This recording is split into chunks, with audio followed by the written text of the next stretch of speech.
Baik, sebelumnya Assalamualaikum warahmatullahi wabarakatuh. Waalaikumsalam warahmatullahi wabarakatuh. Saya ucapkan terima kasih kepada teman-teman dari offering lain yang sudah sedia untuk mengikuti Zoom presentasi dari kelompok 5 dari offering D16. Sebelumnya, perkenalkan, saya Karinda Kusumaning Ayu dari kelompok 5 bersama beberapa teman saya akan mempresentasikan mengenai kasus transgender yang sekarang ini lagi marak dibicarakan, yaitu tentang meninggalnya artis Bunda Dorce yang dimakamkan sesuai dengan kodratnya sebagai seorang laki-laki. Baik, mungkin karena ada masalah gangguan sinyal, saya akan perkenalkan anggota kelompok saya. Yang pertama ada Violisa Adinda,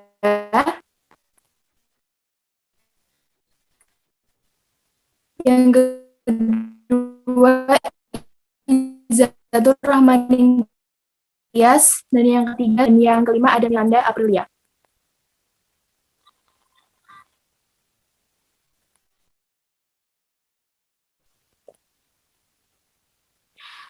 Mohon maaf sebelumnya, apakah suara saya jelas? Sudah jelas. Sudah jelas. Iya, terima kasih.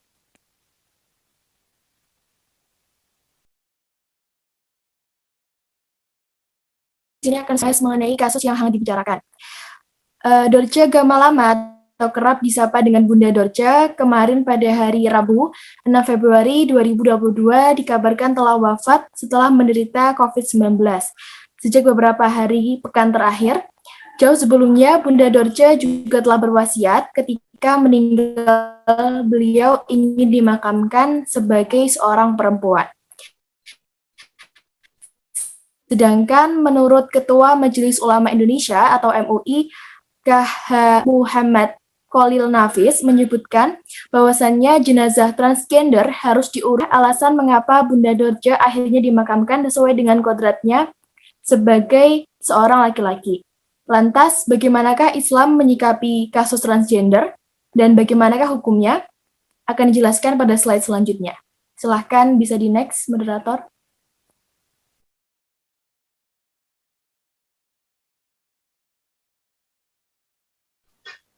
Apa itu transgender?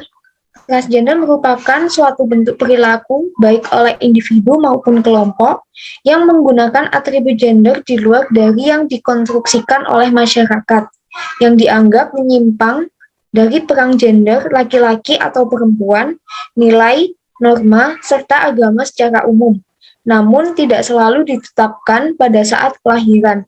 Beberapa istilah lain yang berkaitan dengan kelompok ini, misalnya, yang pertama adalah transpuan. Transpuan atau trans perempuan adalah transgender yang awalnya diidentifikasi sebagai laki-laki, kemudian ia merasa bahwa ia adalah seorang perempuan atau laki-laki menjadi perempuan. Yang kedua adalah trans laki-laki. Berkebalikan dengan transpuan, pria trans merupakan transgender dari perempuan yang kemudian mengidentifikasi diri sebagai laki-laki. Yang ketiga adalah non-biner, tidak termasuk kategori pria atau wanita. Beberapa orang non-biner juga merasa ia adalah kombinasi antara laki-laki dan perempuan. Faktor yang mempengaruhi individu menjadi seorang transgender. Seorang psikologi mengungkapkan bahwa terdapat 3 faktor yang menyebabkan individu menjadi seorang transgender, yaitu yang pertama, faktor kromosom. Faktor ini juga dapat disebut dengan faktor genetik, merupakan bawaan yang akan mempengaruhi perilaku seseorang karena kromosomnya, contohnya laki-laki dengan sindrom Klinefelter, yaitu kelainan genetik pada lelaki yang diakibatkan oleh kelebihan kromosom X. Normalnya laki-laki hanya memiliki kromosom seks berupa XY, namun penderita sindrom ini umumnya memiliki kromosom XXY. Kelainan kromosom tersebut membuat laki-laki berkelakuan seperti perempuan. Yang kedua, faktor neuropsikologis, faktor ini dipengaruhi oleh lingkungan dan psikologi seseorang. Psikolog mengatakan umumnya seseorang merasakan perasaan tidak nyaman dan tertekan karena berada di tubuh yang salah. Oleh karena itu, lingkungan dan psikologi seseorang dapat menjadi salah satu pendukung yang menyebabkan seseorang memilih menjadi transgender. Yang ketiga adalah faktor hormonal. Faktor bawaan dan hampir sama dengan faktor kromosom, yaitu faktor genetik yang ada pada diri seseorang karena terdapat masalah ketidakseimbangan hormon.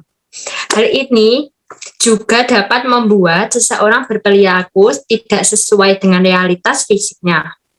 Masalah terburuk yaitu jika dorongan dalam diri untuk berubah sudah kuat, dapat menimbulkan konflik yang berkembang ke arah depresi. Lalu, bagaimana kasus transgender dalam pandangan Islam? Kodrat sebagai laki-laki dan perempuan adalah mutlak menurut pandangan Islam.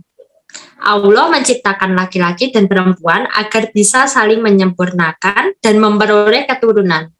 Secara umum, transgender atau mengubah jenis kelamin hukumnya adalah haram dalam Islam. Pakar Al-Quran dan hadis Kiai Haji Ahsin Sako Muhammad menjelaskan mengubah jenis kelamin hanya diperbolehkan atau mubah apabila seseorang tersebut memiliki kelainan medis. Allah menciptakan setiap ciptaannya serba sempurna, tapi ada juga kejadian yang menyebabkan seseorang tidak sempurna seperti bibir sumbing dan kelamin ganda. Itu boleh dilakukan suatu operasi dalam konteks mengubah jenis kelamin karena faktor medis. Umumnya yang biasa terjadi adalah adanya kelamin ganda pada seseorang. Ini disebut khunsa muskil atau samar atau tidak jelas atau tidak dapat ditentukan jenis kelaminnya. Kondisi yang demikian diperbolehkan untuk dioperasi dengan memilih jenis kelamin yang dominan pada orang yang bersangkutan. Berdasarkan pemeriksaan ahli medis, penentu jenis kelamin laki-laki dan perempuan ini penting juga untuk menentukan hak-hak lainnya seperti hak waris dan perwalian. Apabila telah ditetapkan dan dioperasi oleh dokter yang sesuai dengan kondisi medisnya, maka hak-hak tersebut akan mengikuti sebagaimana jenis kelamin yang bersangkutan. Kendati begitu, menurut Kiai Haji Ahsin, orang yang berkelamin ganda yang belum dioperasi pun tetap bisa mendapatkan haknya dalam hukum Islam sesuai dengan dominasi dari salah satu alat kelamin. Untuk hak waris, perwalian, dan pernikahan terlebih dahulu harus ditentukan oleh dokter spesialis dan ulama ahli. Karena yang paling tahu mana dominan itu dokter, lalu ke ulama. Next. Ayat Al-Quran yang menjelaskan hukum transgender. Transgender dalam syariat Islam mempunyai dalil tersendiri, yaitu terdapat dalam Quran Surat Al-Hujurat ayat 13. Inti dari surat tersebut adalah tidak boleh mengganti ketentuan yang sudah Allah berikan dan harus menjalaninya dengan sepenuh hati. Surat Al-Hujurat ayat 13 yang berarti, hai manusia, sesungguhnya kami menciptakan kamu dari seorang laki-laki dan seorang perempuan dan menjadikan kamu berbangsa-bangsa dan bersuku-suku supaya kamu saling kenal mengenal. Sesungguhnya orang yang paling mulia di antara kamu di sisi Allah ialah orang yang paling takwa di antara kamu. Sesungguhnya Allah Maha mengetahui lagi Maha mengenal.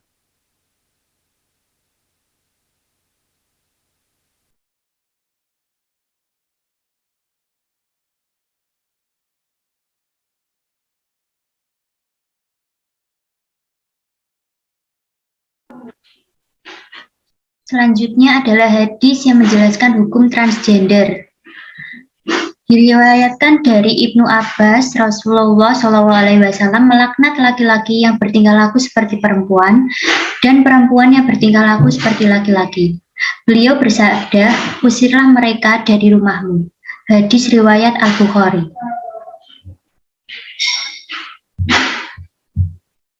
Sekian presentasi dari kelompok kami. Apabila ada pertanyaan, dipersilahkan. Silakan teman-teman yang ingin bertanya, silakan mengaktifkan fitur raise hand dan juga langsung menanyakan pertanyaannya. Terima kasih. Saya izin bertanya. Sebelumnya perkenalkan, nama saya Elis Finanda dari offering J1. Pertanyaan saya yaitu bagaimana hukum ibadah seorang yang transgender, lalu bagaimana cara jika ingin bertaubat sedangkan orang tersebut sudah mengganti anggota tubuh atau operasi. Terima kasih. Baik, terima kasih Elis Fernanda. Untuk pertanyaan akan kami tampung. Silakan untuk pertanyaan berikutnya. Teman-teman bisa langsung raise hand dan juga langsung menyampaikan pertanyaannya. Terima kasih. Assalamualaikum warahmatullahi wabarakatuh. Perkenalkan, nama saya Nurlita Hidayatun Nikmah dari offering D1, izin bertanya. Pada saat ini kan marak sekali kasus transgender, bahkan ada yang sudah sampai menikah. Nah, bagaimana pandangan Islam mengenai pernikahan transgender tersebut? Apakah pernikahan tersebut diperbolehkan dalam Islam dan apakah pernikahan tersebut sah menurut agama? Terima kasih. Wassalamualaikum warahmatullahi wabarakatuh. Assalamualaikum warahmatullahi wabarakatuh. Perkenalkan, nama saya Nia Rizkita Nur Fitri dari offering D1. Ingin bertanya, bagaimana pandangan Islam mengenai hak waris seorang transgender? Terima kasih.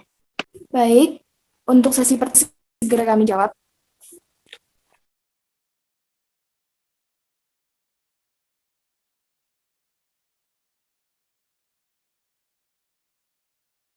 Menjawab pertanyaan yaitu tentang bagaimana hukum ibadah seorang yang transgender.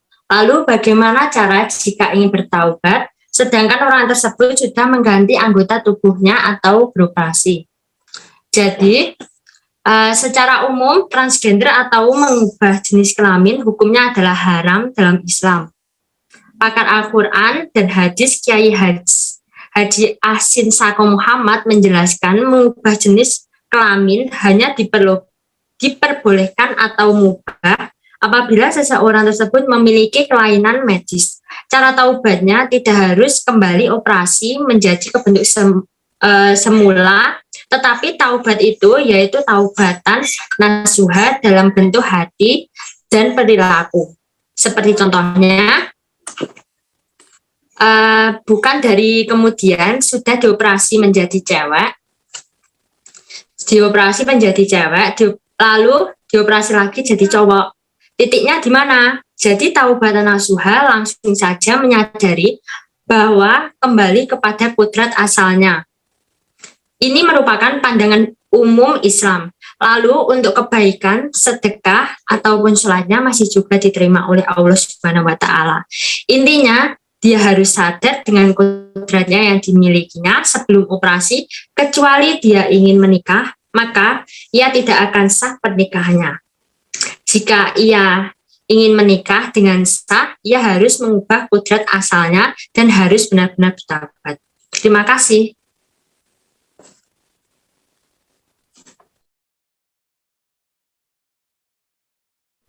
Terima kasih atas jawabannya. Iya, sama-sama Elis. Selanjutnya saya akan menjawab pertanyaan dari Nia. Ketentuan mewaris bagi ahli waris transgender ditinjau dari hukum Islam adalah hak waris yang diberikan kepadanya hendaklah yang paling sedikit di antara dua keadaannya. Keadaan bila ia sebagai laki-laki dan sebagai wanita. Sedangkan dalam hukum Islam, seorang transgender selama alasan melakukan pergantian kelaminnya dibenarkan secara agama dan sedang tidak terhalang menjadi ahli waris, maka ia juga adalah ahli waris yang sah. Terima kasih. Baik, terima kasih atas jawabannya.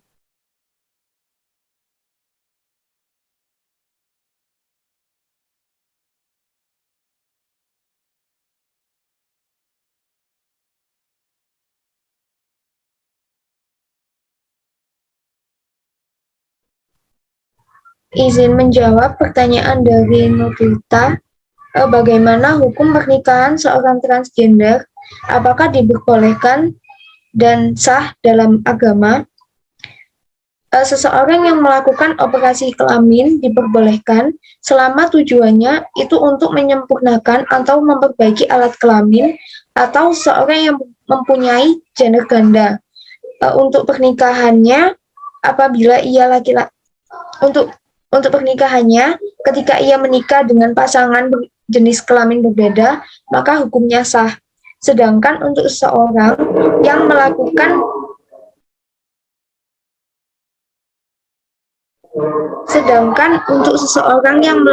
perubahan dan mengubah kodrat yang sudah ditetapkan Allah, maka hukum jika ia melakukan pernikahan ini tidak sah. Karena mereka melakukan pernikahan ini merupakan sebuah paksaan atau niat dari hati, namun bertolak belakang akibat perubahan alat kelamin yang mereka lakukan. Terima kasih. Baik, terima kasih atas jawabannya.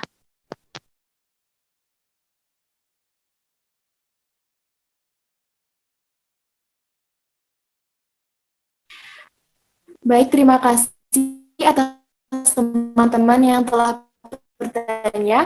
Untuk selanjutnya kita masuk ke sesi kedua, yaitu kita akan membuka 2 pertanyaan. Silakan. Izin bertanya kepada kelompok penyaji. Saat ini banyak kita jumpai orang-orang yang berperilaku tidak sesuai dengan kodratnya. Misalnya saja di dunia entertain, banyak artis pula yang berperilaku layaknya wanita dengan pakaian dan gaya bicara yang disamakan dengan tujuan untuk mencari rating dan atensi penonton. Nah, menurut teman-teman, sikap seperti apa sih yang harus kita lakukan agar hal ini tidak terus terjadi? Karena kita tahu ya, kalau misalkan ada orang yang tidak berperilaku sesuai kodratnya itu kan bisa berakibat buruk dan nanti takutnya ada anak-anak yang bisa meniru perilaku tersebut. Mungkin itu yang bisa saya tanyakan. Terima kasih.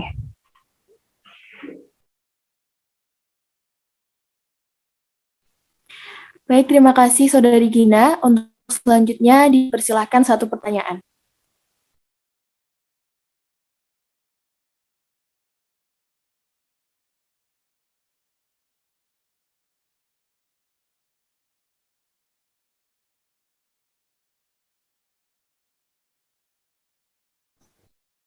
Saya Nadia Dwi Ramadhani, izin bertanya.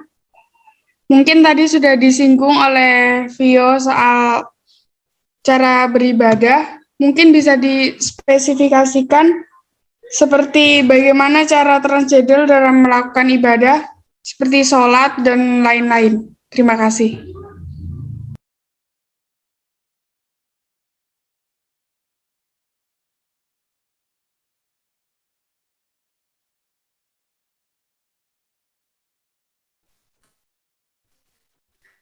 Baik, terima kasih. Untuk sesi kedua sudah terkumpul 2 pertanyaan. Di sini saya akan langsung menjawab pertanyaan dari Saudari Gina Octavia. Menurut saya, hal tersebut sering terjadi dikarenakan adanya fenomena di mana kita sering lalai untuk bisa menghargai dan menghormati orang lain dengan apa adanya. Maksudnya di sini adalah kebanyakan artis atau public figure, nilai jual mereka adalah dengan berpenampilan beda dari diri mereka, dalam tanda kutip dari kodrat mereka ya. Sebagai penonton, terkadang kita juga lebih suka melihat para public figure dengan penampilan berbeda yang dirasa lebih menghibur dibandingkan dengan artis-artis biasa. Jadi kesimpulannya, hal pertama yang paling penting kita lakukan untuk meminimalisir adanya peristiwa tersebut adalah dengan menanamkan dari dalam diri sesuai dengan kodrat kita, begitu pula dengan orang lain. Terima kasih. Bagaimana Saudari Gina? Apakah dapat diterima? Baik, dapat diterima. Terima kasih jawabannya. Menurut artikel yang saya baca, ibadah yang tepat dihukumi sesuai berlaku kelaminnya yang saat ini bukan jenis kelamin aslinya. Misalkan, dahulu ia merupakan laki-laki, kemudian mengubah kelamin menjadi perempuan. Maka ibadah yang saat ini yang dilakukan harus mengikuti jenis kelamin yang saat ini, yaitu sebagai perempuan. Mungkin seperti itu. Apakah bisa diterima? Baik, terima kasih. Sudah cukup jelas. Baik, terima kasih. Semuanya juga sudah lengkap. Saya rasa untuk presentasi Zoom kali ini mengenai kasus transgender dari kelompok 5 offering D16 sudah dapat diakhiri. Saya juga mengucapkan terima kasih banyak kepada teman-teman dari offering lain yang sudah menyempatkan waktu kalian untuk mengikuti presentasi kali ini. Saya perwakilan dari kelompok 5 undur diri dan wassalamualaikum warahmatullahi wabarakatuh. Waalaikumsalam warahmatullahi wabarakatuh. Waalaikumsalam warahmatullahi wabarakatuh.